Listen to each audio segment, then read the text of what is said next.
Zayden High is back in the mix for North Carolina, and it's time to prove himself after a year of being off the team. This is Tyler Zeller, and you're listening to Locked On Tar Heels. You are Locked On Tar Heels, your daily podcast on the UNC Tar Heels. Part of the Locked On Podcast Network, your team every day. Hey there, what's up? It's Wednesday, September 24th, 2025. Welcome into the Locked On Tar Heels podcast, the only daily North Carolina show out there. I'm your host, Isaac Schade. You're joining me at the place to get your Tar Heels content every single day. It's all part of the Locked On Podcast Network. Thanks so much for making us your first listener watch to get your Wednesday going the right way. This episode is brought to you by FanDuel. Right now, new customers can bet just $5, and if that bet wins, you're going to get $300 in bonus spends to spend all across the app. Download it to get going today. Special shout out to all you everydayers with us, all our Locked On Tar Heels Discord members, and our great Locked On Tar Heels insiders as well. Great to see all of you. Let's get after it. Coming up on the show today, it is the next installment of our roster preview series. Holy smokes, we are almost at the end. We've done all the freshmen: Caleb Wilson, Isaiah Denis, Derek Dixon, the sophomores, Jonathan Powell, James Brown, Ivan Matlekovic, the juniors, Kyan Evans, Henri Veesaar, Jarin Stevenson, and Jaydon Young. And now we get to Zayden High. That means there's only two players left in terms of scholarship level players. That's Seth Trimble and Luka Bogavac. So here's where we'll go today with Zayden. We'll look at his bioblast, his biggest storylines for the year, a scouting report, three things to be working on in the lead up to the season, his floor, his ceiling, and so much more. As we do so, some sad news that came out of Orlando on Monday. You might have heard that UCF's O-line coach, Sean Clark, who is an App State grad, had been on staff there, was in the hospital. Unfortunately, he passed away on Sunday evening. Coach was 50 years old. Unfortunately, leaves behind a wife and two children. So, thoughts and prayers go out to his wife, Janelle, and their two children, Gianna and Braxton. Man, you just absolutely hate that. And just weird timing coming off of Carolina having just played UCF. So just wanted, I know that's a somber note, but don't want to bury that, man. Just as you think about the humanity of people, want to make sure to say that. No easy way to turn back into what we're doing, but we're just going to make the hard right turn. Bioblast on Zayden High. Full name, Michael Zayden High, originally from Amarillo, Texas. Shouts to my wife, who's a loud and proud Texan from Amarillo herself. Some crazy crossover between the High family and some places I've been in my life there in Amarillo. Went to high school, though, in Chandler, Arizona at Compass Prep. He is forward, wears jersey number 1, 6'10", 230 pounds. On Twitter, we always play our social media rating game. On Twitter, at Zayden High, but the I is a 1, and he's jersey number 1. And then on Instagram, it's just his name, Zayden High. I'm here for the 1 being an I when it's got your jersey. Man, that I kind of love that, and it makes me like it a little bit more because it's clearly Zayden High, and you've got that neat thing. So, with our social media handle rankings, ratings, I love the Instagram one because it's just normal, and then this one for Twitter. So let's give it like a 9. I'm kind of into that. I think it's great. Stats. Obviously, these are 23-24 stats because Zayden was not with the team last year as he was serving a suspension year away for some off-the-court issues. And so in 23-24, he played in 23 games, didn't start any of them. Played 4.5 minutes a game in those 103 total minutes. For all of his numbers, I'm going to give you totals rather than averages just because it was lower. So 18 total points, 26 rebounds, 3 assists, 9 turnovers. Not good there. 3 blocks a game, 5 not 3 blocks a game. That would be wild. 3 total blocks, 5 total steals. He shot 31.6% from the field on 6 of 19 total shots, 54.5% from 2. That was 6 of 11. Took 8 threes and didn't make any of them, and he was 6 of 9 at the free throw line. Obviously, really too small sample sizes for any of those to actually look at the percentages, but there you go. So let's get just right into the main storylines with Zayden High. And here's where I want to start. Let's remember back to this time last year when North Carolina had really struggled to get front court help in the transfer portal. Obviously, we're able to eventually get Van Allen Lubin, eventually able to get Ty Claude. And there just became a lot of buzz about, all right, well, maybe Zayden can be that guy. Maybe he can jump in and help, and he's going to take a big sophomore leap. Like, there was a lot of that kind of speculation from people. And it's interesting because this offseason was completely different in the front court in terms of going out and getting transfer portal help and in terms of a freshman coming in at the front court. And so obviously you've got Henri Veesaar coming in. You've got Caleb Wilson coming in. I project them as the starting 4 and 5. You've got Jarin Stevenson coming in, whom I project the first big off the bench. And so then because of all that, I believe that from a basketball standpoint, admittedly, Zayden has been pretty overlooked this offseason, at least by me. And not saying that I haven't thought about him or haven't, thought about how he could contribute. It's just like, because Carolina added so much more front court depth this year and front court starting as well, that we haven't had as many of those conversations about Zayden as was that buzz last year. Do you all remember that? Like, that's pretty fresh for me in my mind. So I think some of that, quite frankly, is the out of sight, out of mind of in the lead up to the year. It was like, oh, Zayden's not going to be allowed to be part of the team this year just for some decisions he made.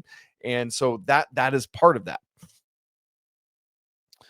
And of that buzz last year, I think some of it was legitimate that he was doing some good things in practice and leading up. And then some of it, as I said, was based on what has come in this offseason. But what I want to think about is, but what about the part that was legitimate last offseason of like, oh man, there's some real Zayden buzz here. Well, let's remember back to the recruitment when Carolina had the 4 that they wanted in Gigi Jackson. It's like, man, this is awesome. And then we remember that Gigi decommitted and ended up committing and reclassing and going to South Carolina. And then at that point, Carolina offered, if I remember the timeline correctly, TJ Powell one day and then offered Zayden the next. TJ wound up going to Duke, and then Carolina was able to land Zayden to round out that class. And that's what happened. And you think about the successful stretch for Hubert Davis. I mean, back to that first year where you had Brady Manick, that man, once he got into the starting lineup, it completely turned that season on its heels, and he really heated up, and then it was off to the races. And so, some years that role has been successful for Carolina. The next year it wasn't, because Pete Nance was injured with his back, and it didn't really live up to all of that. And then the next year, Harrison Ingram, it worked out really, really well. And so there's been a lot of back and forth. Obviously, last year, Carolina really struggled with the front court in general to figure it out before Jalen Withers was the guy down the stretch. Anyway, you look at Zayden High, and that's what they're trying to find in him was, can he be like a stretch 4 type player? At this point, not the shooter that Brady Manick ended up being. I think there's some possibility with that for Zayden. He's a good fluid athlete. I wouldn't call him elite of the elite athletes, but is really strong, right? And so there is that. And so what I look at with all of this is, and we're going to talk role and depth chart position, all that later in the show. But that's kind of the biggest thing for me with Zayden coming into this year is, as he comes back to the team, what sort of role can he carve out for himself? Can he get legitimate backup minutes at the 4 or the 5? With Van Allen Lubin leaving to go to Raleigh, and there's opportunity to be had for somebody to step up in addition to Jarin Stevenson. That is assuming that Jarin's not starting. But there's a world in which if Luka Bogavac doesn't get cleared, which good grief, let's get that to happen, probably either Jarin or Jonathan Powell is starting at the 3. And then at that point, Zayden, James Brown, Ivan Matlekovic, they're going to have to step up in a massive way if that's the way this thing goes. For me, for Zayden, the single couple best things he can do to really carve out a role for himself and force the staff to play him good minutes, number 1 for me is rebound. Dude, just rebound like crazy. He's got the movement, the ability, the athleticism to rebound out in space, right? He's not just some lumbering big that can only get, no, he's mobile. He can get around and move with that big frame of his, lengthy, right? And so dude, go and in particular, get offensive rebounds and putbacks and attack and go just be a menace on the boards. Another part of it, I think, carving out the role for himself is that energy that has become almost synonymous with him, right? Like that he's this Energizer Bunny guy. Like go and just run and wreak havoc on the other team and be like make them think, please stop. I'm so tired. Stop getting up in me on defense. Stop running around like that whole thing. Like old men at the Y. Like, hey, can we agree we're just going to lay low and chill, right? Yeah, that's what that's what he should do to people. Another thing to watch with Zayden is had some turnover trouble his freshman year, but what was interesting is he had this massive growth spurt in high school. He was a guard before that, and so had some of those guard capabilities, can handle a little bit, can shoot a little bit. And so you wonder, like, has there been big growth in that in his time away? And that leads me to the last big storyline for me for Zayden. What did he learn from his time being away last year? And I put it kind of away in parentheses because there was a lot of back and forth of like, are we really abiding by the away rules? Like it was kind of sketchy and weird. I don't know. It felt odd to me. But there's something about like when you're hurt or you're in foul trouble and you got to sit and observe and learn and take in and just work out in the weight room, whatever it is. And so I'm curious if Zayden was able to use that time to process things and to work just specifically on skill and really hone and craft things in that way. And now he comes with a new and fresh perspective, both of like, hey, look, I had some mistakes I made. I need to atone for those. And I've been able to watch and learn and grow. And so I'm ready to take a step forward basketball wise as well. There's possibility to that, but I'm curious to see what it is. Where we want to head next, Zayden High scouting report, strengths, weaknesses, TBDs. We'll look at all that and more coming up in just a second. Right after I tell you about Mazda, who crafts cars for those who do more than simply move. Mazda delivers confidence with every ride, with more IIHS Top Safety Pick Plus awards than anyone else as of August 2025. From footwork to breathwork, athletes, man, they sweat all the details, and Mazda brings that same level of intentionality to how they craft every single model. You can feel that incredible Japanese craftsmanship in every detail, from the metallic accents to the available Nappa leather upholstery. And with all-wheel drive standard in every single crossover SUV, you can drive with confidence through almost every season. Because with Mazda, everyday drives, they end up feeling like anything but. From smooth handling all the way to intuitive controls and everything in between. And so like our players for the North Carolina Tar Heels, man, Mazda sweats every single detail. Because when you make every move count, impossible becomes irrelevant. So Mazda, move and be moved. This episode is also brought to you by our friends at Monarch Money. Let's be honest here. Most people can't name all their financial accounts or even what they're worth. So whether that's 401ks or properties or investments or anything, when you don't have the full picture, you end up leaving money on the table, and nobody wants to do that. And that's why there's Monarch Money. It's an all-in-one personal finance tool that brings your entire financial life together in one clean, easy-to-use interface on your laptop, phone, tablet, whatever device it is.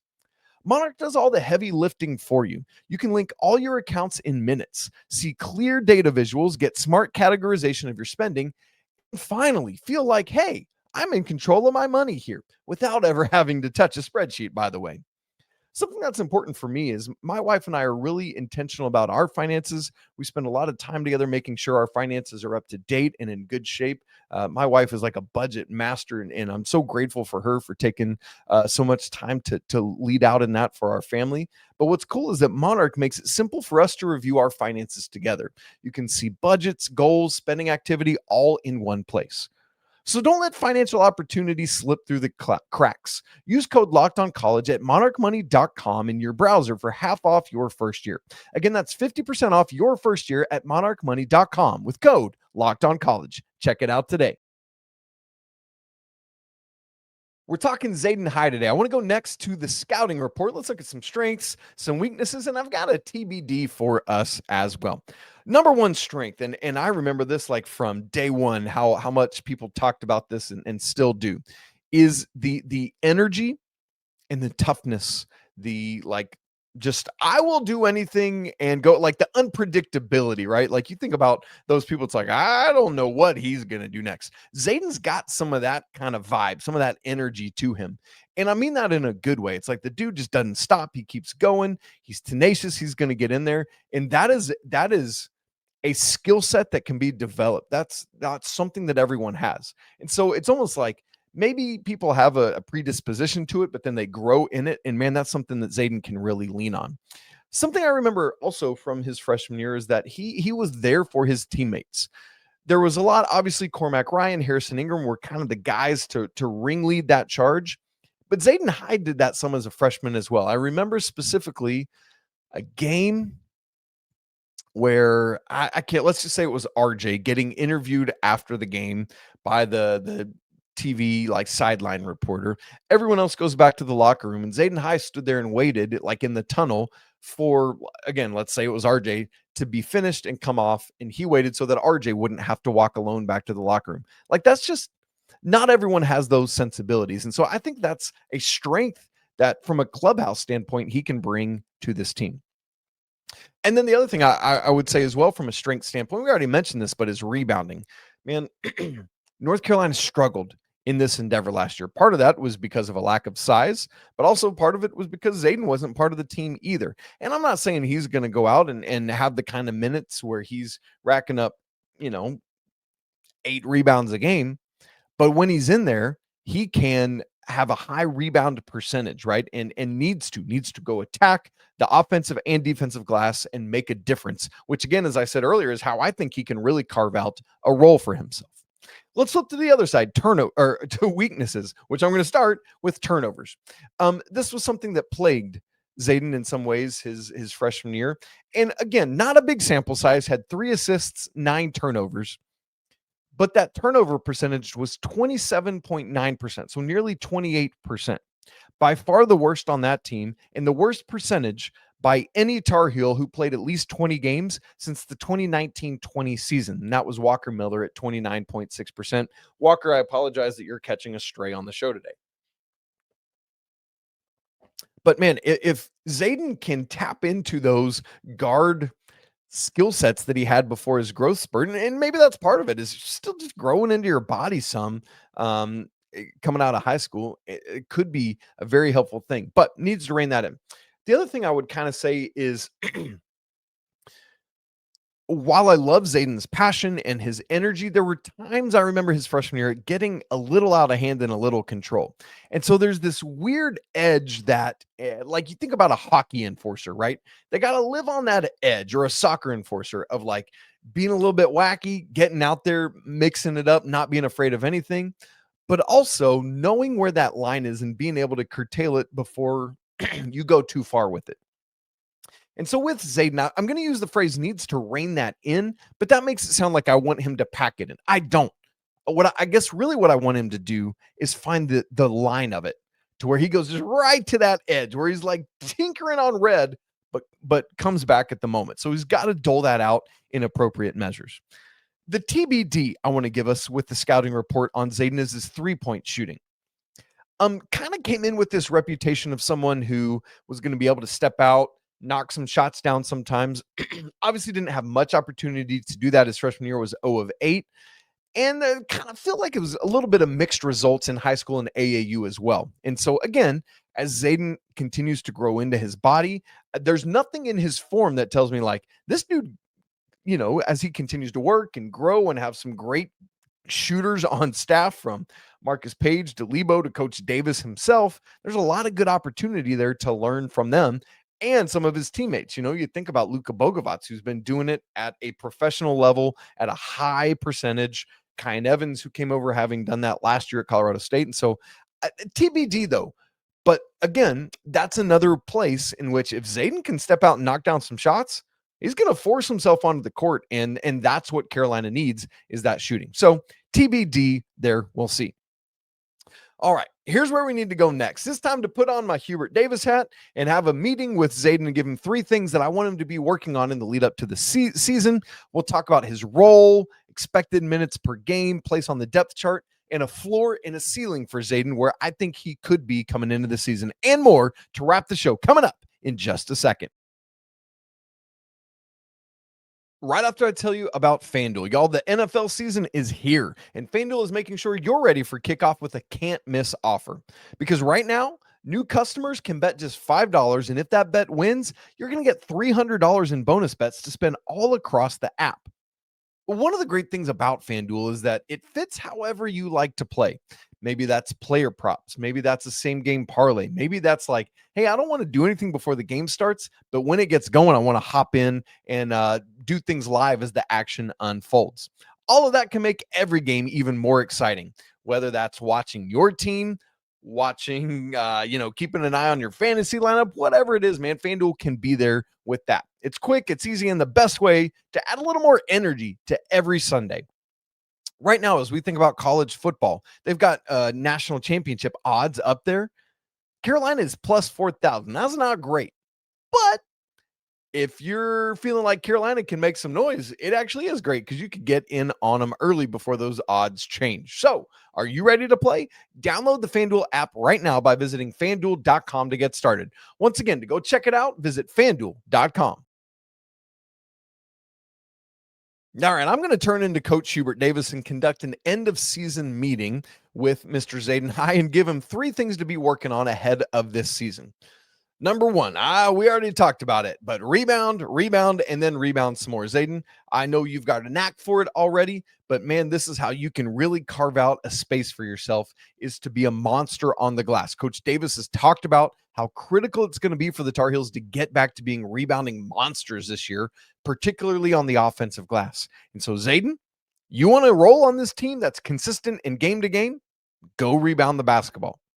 Secondly, got to limit turnovers, right? One of the most important things to me about basketball, this is Isaac speaking, not Hubert. Let me take off my Hubert Davis hat for a second, is valuing possessions. Because think about this. Basketball is a game where I have the ball, I try to score, and then you get the ball and you try to score, and it just goes back and forth. One of the ways you can tip that balance is by either stealing possessions from the other team or not losing your possessions by not turning the ball over. The more possessions you have, the more shots you get up, the more of those shots that go in, the more points you score, and the more basketball games you win, right? You follow me? And so for Zayden, I think the second thing here is limiting those turnovers. Be a playmaker, man. Be looking for it, but make the smart, easy pass. Take control of the ball, value it, value the possession. That matters. So do some ball handling or whatever it is. Got to take care of the ball. And then number 3, shoot, and shoot some more. In addition to rebounding like crazy, Carolina needs dudes to hit shots. And so whether that's getting those rebounds and just putbacks, but also creating space, knocking it down from the perimeter. Carolina is shooting more under Hubert Davis. And so there's a bunch of dudes on this team that I think are going to be able to shoot well. And if Zayden wants to see more time, buddy, keep working on that shooting. All right, let's turn our attention then to his expected role, place on the depth chart, minutes per game, etc. Well, as I continue to look at the scope of this team, my starters haven't changed. I think that's Kyan Evans, Seth Trimble, Luka Bogavac, assuming NCAA clearance, Caleb Wilson, and Henri Veesaar. Beyond that, I do believe that Jarin Stevenson and Jonathan Powell are the first 2 dudes off the bench. And after that, that's where it starts to get a little more, Right now, I think that Dixon is that 8th guy. And so with Zayden, I think he could be like in that 8-9 range. Maybe if he really finds himself, he could be that 3rd guy off the bench, right? Like a critical rotation piece. Or maybe he doesn't find that, and maybe Dixon, Zay Denis, some of the other guys are really showing themselves well, and then that pushes Zayden out to like 10 or 11 on the depth chart. Where I'm at in terms of actual role is, for me, I think it's a battle between JB, James Brown, and Zayden for that second big coming off the bench behind Jarin Stevenson. So again, Caleb Wilson, Henri Veesaar as the starters, Jarin Stevenson next for the bigs. And then if you have a 4-man rotation for the front court, I think that's going to be ultimately between James Brown and Zayden High. That's where I'm at with it. Ultimately, from a minutes per game standpoint, give me 5 to 7 is what I would be looking at there. So that's my expected role for him. Let's think floor and ceiling. I really like this game because it helps to think like, if things don't go well, here's where it'll land. Let's say you kill it. Here's your ceiling. And then obviously could fall anywhere in between that. For the floor for Zayden, my thought is he's buried on the depth chart behind all the scholarship level players other than Ivan Matlekovic. So that would put him like 12th. He plays just sparingly in mop-up duty. He gets chances here and there, but he can't hit shots, continues to turn the ball over. And even though the energy remains, it's just not enough to matter and keep him on the floor. But from a ceiling, man, Zayden is an absolute spark off the bench. He earns consistent minutes behind Jarin Stevenson as the second big, and so finds himself like 8th or 9th on the depth chart. He's rebounding at a high level, particularly offensively, where he just makes a living grabbing those and getting putbacks. And though it's on limited volume, he finds that shot really well and shoots 35% from beyond the arc and becomes, therefore, a serious contributor to a successful North Carolina team. I think that is a ceiling that Zayden High could look at for this year. But obviously, that's a ceiling, there's a floor, or anything in between that I think is a range we can look at. Let me give you a bold prediction for Zayden High, because this is what we like to do. As a reminder for bold predictions, it's something that's not like easily attainable. It probably should be out of reach, but man, it's something to aim for.